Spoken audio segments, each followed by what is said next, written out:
Welcome to bongosikha. Today I am going to discuss the historical background before the commencement of the constitution, and then the demand for the constituent assembly and the constitution, and the salient features of the Indian constitution. So listen very carefully, step by step I will discuss. So the British came in India in 1600 as the trading company, East India Company, which earned a charter from the British Queen Elizabeth I. So this started its career as a political territorial power. But in 1858, in the wake of the Great War of Independence, which is known as the Sepoy Mutiny, the British government assumed the direct responsibility for the governance of the India, and it was continued until the India got its independence on 15th August 1947. So when the independence came, there obviously arose the need for a separate constitution for the newly independent state like India. So Constituent Assembly came into being in 1946, and on January 26, 1950, the Republic Day, 26 January 1950, the Constitution came into being. Now I will discuss some important rule or the act during this period when the British came to India. They started their career as a territorial power, but soon they become the government of the India, the ruler of the India. So what are the acts passed by the British government till the Independence Act of 1947? I will discuss those important acts one by one. The Company Rule, that is 1773, the Regulating Act of 1773, it's known as the Regulating Act. This act was of great constitutional importance. Why? Because that it was the first step taken by the British government to control and regulate the affairs of the East India Company in India. So the British government for the first time took the extreme control, the ultimate control in its hand to control the affairs of the East India Company in India. The features of this act, the important features, that it designated the governors of Bengal as the Governor Generals, and it created an executive council of 4 members to assist the Governor General, and such Governor General in India first was Lord Warren Hastings. Then it subordinated the governors of the Bombay and the Madras presidencies to the Governor General of Bengal. Then it constituted the Supreme Court in Kolkata in 1774, comprising of 1 Chief Justice and 3 other judges. It prevented its servants from taking any bribes or doing any trade with the native India, and it also strengthened the control of the British government over the company by requiring the Court of Directors to submit its report on the revenue, on the military, on the civil affairs in India. So Regulating Act of 1773 has this following features. Next important is the Amending Act of 1781. After Regulating Act of 1773, next 1781 Amending Act of 1781. So in a bid to rectify the loopholes of the Regulating Act of 1773, the British government passed the Amending Act of 1781, which is also known as the Act of Settlement. So the features of this act are as follows: that it exempted the Governor General and the Executive Council from the jurisdiction of the Supreme Court for their any action for the acts done by them in their official capacity. It also exempted the revenue from the jurisdiction of the Supreme Court. It laid down that the appeals from the provincial councils can be taken to the Governor General in council, but not to the Supreme Court. It also told that the jurisdiction of the Supreme Court over the all inhabitants of the Kolkata and that it empowered the Governor General in Council to frame regulations for the provincial courts and councils. Next, the Pitt's India Act of 1784. So, Pitt's next important act was the Pitt's India Act of 1784. The features of this act, two important features are there, that it distinguished between the commercial and the political powers of the functions of the company. It allotted the court of directors to take care of the commercial policies and the board of control to manage the political affairs. Thus, it established a system of double government. Next, that Charter Act of 1793. So, the important features of the Charter Act of 1793, it extended the overriding power of the Governor General, which was given to the Lord Cornwallis over his council, to all the future Governor Generals and governors of the presidencies. So, it next, that it gave the Governor General more powers and control over the Bombay and the Madras presidencies over the governors. It extended the trade monopoly of the company in India for another 20 years, and it laid down that all the members of the board of control will be salaried from the Indian revenues, and it provided that the commander-in-chief was not to be a member of the Governor General's Council. So, this is the important features of the Chartered Act of 1793. Next, I am going to discuss that the Charter Act of 1853, that it separated for the first time the legislative and the executive functions of the Governor General's Council. So, this is the important thing, but now I am going to discuss the Crown Rule, which is very important. Crown Rule, that is the 1858 to 1947, the Crown Rule and the Government of India Act of 1858. This is very important. The Government of India Act 1858.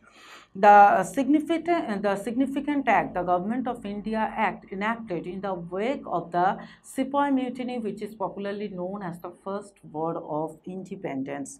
The act, known as the Act for the Good Government of India, and abolished the East India Company and transferred all its power, authorities, territories, revenues to the British Crown. So, what are the important features of the Government of India Act of 1858? Now, I am going to discuss one by one. So, the features of this act were as follows. It provided that India henceforth shall be governed by in the name of Her Majesty, that is a queen, that Her Majesty. He changed the designation of the Governor General. From the Governor they have changed the Governor General. Now from the Governor General they have changed the designation of the Governor General as the Viceroy of India, who was the direct representative of the Crown in India, British Crown in India. It ended the double government system by abolishing the two, that is the Board of Control and the Court of Directors, and it created a new office, that is the Secretary of the State, with full control authority over the administration in India, and it established a 15-member council to assist the Secretary of the State for India.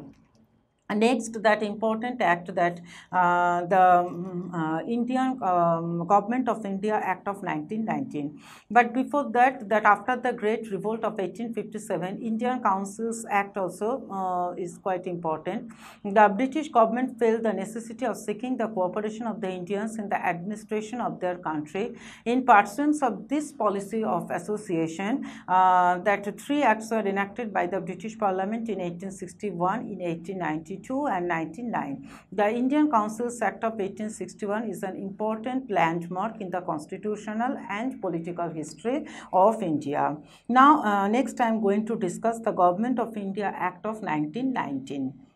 On August 20, 1917, the British government declared for the first time that its objective is to introduce a responsible government in India.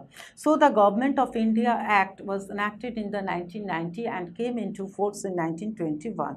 This act was also known as the Montagu-Chelmsford Reforms Act because Montagu was the Secretary of State for India and Lord Chelmsford was the Viceroy of India. I told earlier the first it was started with the governor of the Bengal, next they designated from the governor থেকে তারা এটাকে governor general করলো এবং governor general থেকে তারপরে তারা পদমর্যাদাটাকে বাড়িয়ে করলো যে viceroy of India who is the direct representative of the British crown in India, the direct protinidhi British Rani monarchy.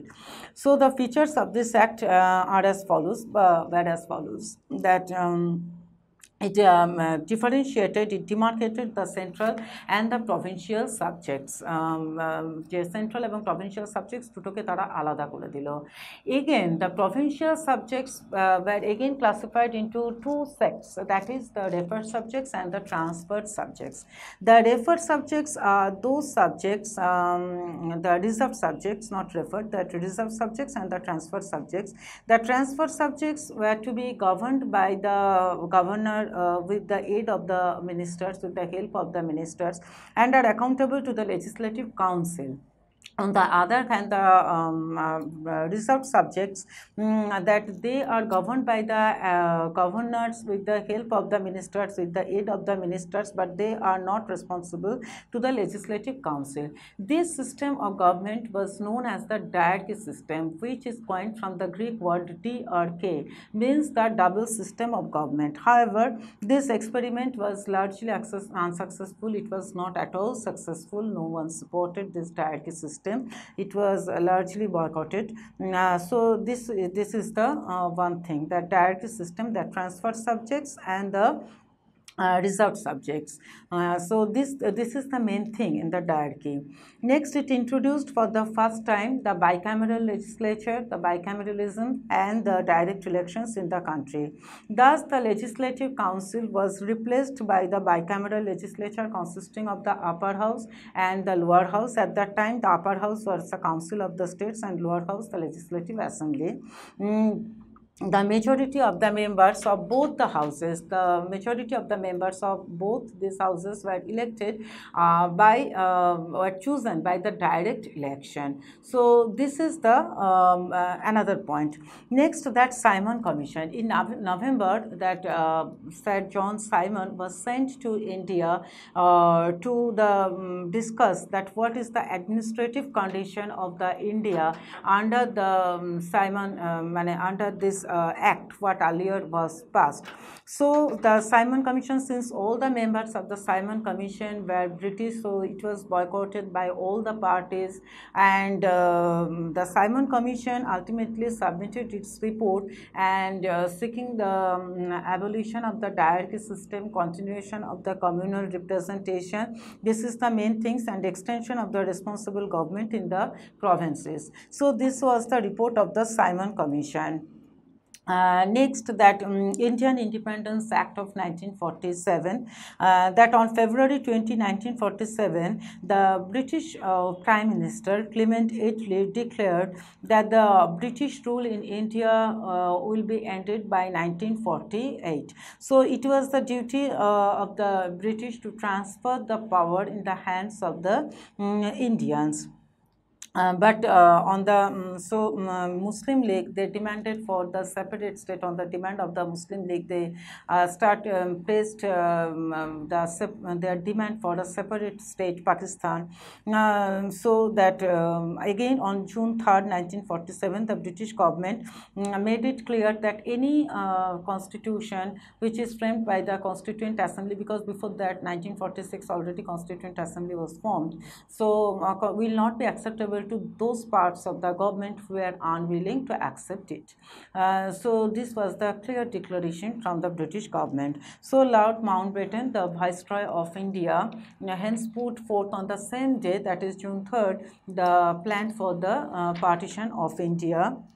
1947, which is known as the Mountbatten Plan. So this was the last act. Then after that, the features of this act were as follows. This ended the complete British rule in India, and it gave the birth of the new independent Indian state from August 15, 1947, and two dominions, India and Pakistan, were born, which have the right to secede from the British Commonwealth, to secede themselves. And it empowered the Constituent Assembly to frame the constitution from their respective nations. It empowered the Constituent Assemblies of both the dominions to legislate for their respective territories till the new constitutions were drafted and enforced. So these were all about how the demand that Constituent Assembly came into being, or the demand for the Indian Constitution. That since the India got its independence on 15th August 1947, there was demand for a new constitution for newly independent India. Now I am going to discuss the Indian Constitution, how it came into being. So the Constituent Assembly, the demand for the appointment of the Constituent Assembly in India for the first time was initiated by the Congress in 1934. And it was mainly the pioneer of the framing of the Constituent Assembly was Pandit Jawaharlal Nehru. In 1938, Jawaharlal Nehru definitely formulated his demand for a Constituent Assembly. Initially, the response of the British government was very negative, but due to the increasing internal pressure, the British government announced in September 45 that it was contemplating the creation of a constituent body in India. Lord Wavell, the then Viceroy, declared that the elections of the provincial assemblies will be held in December-January 1945-46, which in turn would elect the Constituent Assembly. So by that time, the cabinet mission was sent by the British government in India.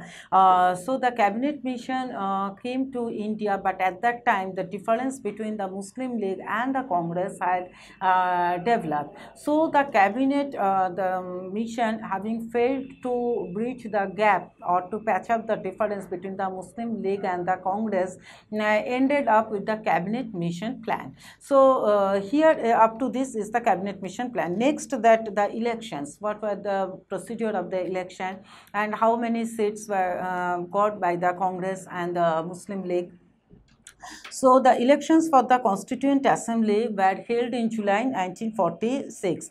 The Congress owned 208 seats, excluding only except 9, and the Muslim League 73 seats, but only 5 were allotted to them. So though the both parties accepted the cabinet mission plan, but due to the differences between the Muslim League and the Congress, the Muslim League boycotted the Constituent Assembly and it pressed its demand for a separate state, Pakistan. On July 26, 1947, the Governor General announced the setting up of the Constituent Assembly for Pakistan. So the Constituent Assembly for India met on December 9, 1946. However, the Constituent Assembly was not a sovereign body, since it was created by the British government, who could abolish it, and its functions were limited within the functionaries of the British. So what I was discussing, that Constituent Assembly, the demand for the Constituent Assembly met on December 9, 1946. However, the Constituent Assembly was not a sovereign body, since it was created by the British government, who could abolish it, its functions were limited within the framework of the cabinet mission plan. So for framing the constitution, the Constituent Assembly appointed 13 committees which submitted their reports on October 1947. A drafting committee to study and consider the constitution was set up under the chairmanship of Dr. B.R. Ambedkar, the drafting committee, and the constitution was finally adopted on November 26, 1949 and came into force on 26 January 1950. Next, the Constituent Assembly of India was in fact a representative body, though not directly elected by the people on the basis of the adult suffrage. So this is the how Constitution or the Constituent Assembly came into force or came into being. Next, the features of the Constitution, which is very important. I will discuss some of the salient features of the Constitution. The features of the Constitution are as follows. The Indian Constitution is considered to be the bulkiest constitution, lengthiest constitution in the world, that it is in fact the originally comprising 395 articles and 8 schedules. Now the India comprising 441 articles and 12 schedules. Now, why Indian Constitution is the elephant size? Why it is so bulky? Because the bulkiness is due to the incorporation of the accumulated experiences from different constitutions of the world. For the smooth and the inclusion of the detailed amendment procedure, because the constitution makers didn't want to interrupt the newly born Indian independent state, that so that there will be any disturbance in the smooth functioning of the government, and so that any subversion of the amendment can be constitution can be avoided, and inclusion of the details. And India was already preoccupied with the many problems, so it was which would implement in the way of their implementation.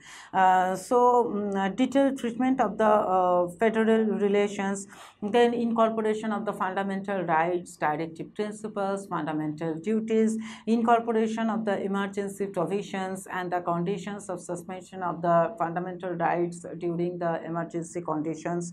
So these, due to the incorporation of so many accumulated experience from different constitutions of the world, the Indian Constitution is considered to be the bulkiest constitution in the world. Next, rigid and flexible nature. The Indian Constitution seeks to impart flexibility or to a written federal constitution. The constitution is an amendment procedure is difficult because it requires 2/3 majority and the state's ratification. But still it is criticized that though the process of amendment is complicated, its procedure is so much complicated, but still till now, last 40 years, over the 40 years, almost more than 60 constitutional amendments have been done. So this is the criticism against that rigid and flexible nature. Next, the different sources. As I told right now, that India has adopted the framers of the constitution, the makers of the constitution, they accumulated the sources from different, gathered the experiences from different existing constitutions. So now I will discuss that from which constitution they have adopted which things. That the Government of India Act 1935 was the most influential act because it created the office of the governor. The power of the judiciary emergency powers were drawn from this act. Next, that the British constitution, because the parliamentary system, single citizenship, the rule of law have been drawn from the British constitution. From the US constitution inspired the ideals of the fundamental rights, independence of judiciary, judicial review, removal of the Supreme Court and the High Court judges, the Irish constitution was the source of the directive principles, method of the presidential election, and the nomination for the members of the Rajya Sabha members by the president. From the Canadian constitution, that federation with a strong center. From the Australian constitution, the concurrent list, and the Weimar constitution of Germany, the provisions under the emergency concerning the suspension of the fundamental rights during the emergency. So these are the different sources from where they have gathered the constitutional opinions from different sources, and our constitution, that is why it is called a borrowed constitution. Next, the parliamentary government. The constitution provides a parliamentary form of government at the center, the president and the governor in the states who are supreme post as the nominal executive head. Next, federation with a strong center. India is described by the constitution is a federation of states, is a union of states. That is, it is a federation. It is not the result of any agreement among the units, and therefore the units cannot secede from it. মানে তারা তাদের এই থেকে বেরিয়ে যেতে পারবে না, withdraw from an organization. secede মানে তারা withdraw করে নিতে পারবে না, কারণ এটা হচ্ছে একটা ইউনিয়ন অফ স্টেটস, এটা কোনো এগ্রিমেন্ট নয়। সুতরাং এই ব্যাপারটা ক্লিয়ার করতে হবে। Next, secular state. India is the just opposite of the theocratic state. It is a secular state, and the India is expected to remain neutral in all religious matters, and it will not have any official religion of its own. Next, universal adult franchise. The Indian constitution adopts the universal adult franchise without any discrimination on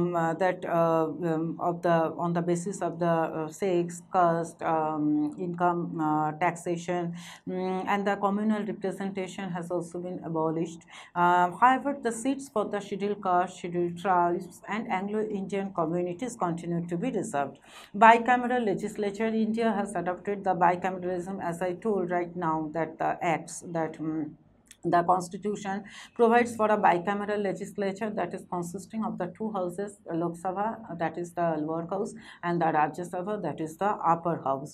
Then independence of the judiciary. And independence of judiciary is provided by the constitution, ensuring that the center and the state should remain neutral in their respective jurisdiction, and that the fundamental rights are protected. Next, fundamental rights. The constitution guarantees certain fundamental rights which are justiciable. However, they are subject to the restrictions for the sake of the national interest.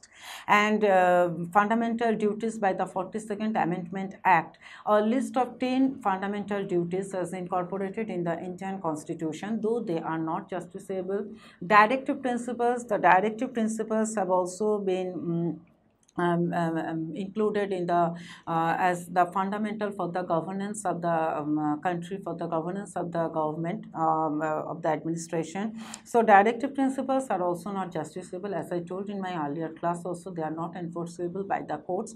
And apart from these features, there is the one more feature which is very important, that is the single citizenship that I told in my earlier class, citizenship, that India has adopted the form of the single citizenship, and special provisions are made for the minorities, scheduled caste, and tribes. So this is all about the features of the Indian constitution, how the constitution came into being, and when British started its career in India, from that till the independence, what were the important acts in India. So this is all for today. Thank you.